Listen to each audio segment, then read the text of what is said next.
So I'm sitting here with Hiromi. It was phenomenal to listen to you play here. It was really great. What did you think about Old Town Square?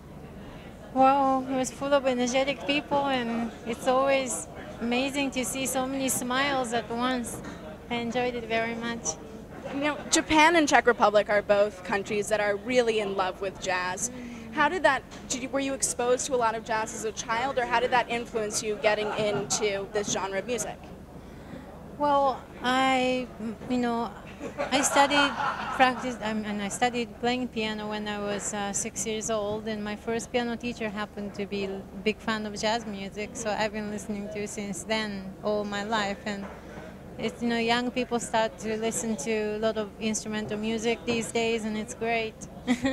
Were there any musicians in particular that definitely influenced your youth that you were exposed to by that piano teacher?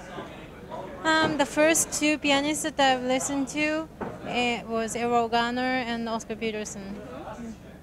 And now, how did you meet Stanley Clarke? How did you get this tour together?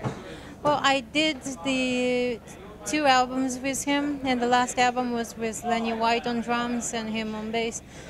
And when we finished the tour, he wanted to have me for another CD, so I, was honored to take that role.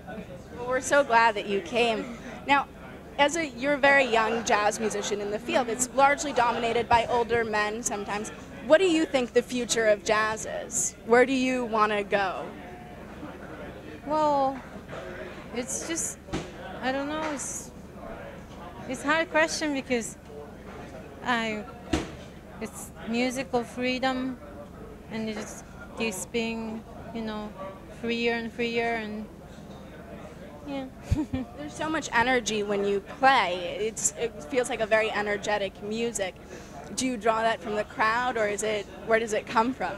Definitely, one source is crowd.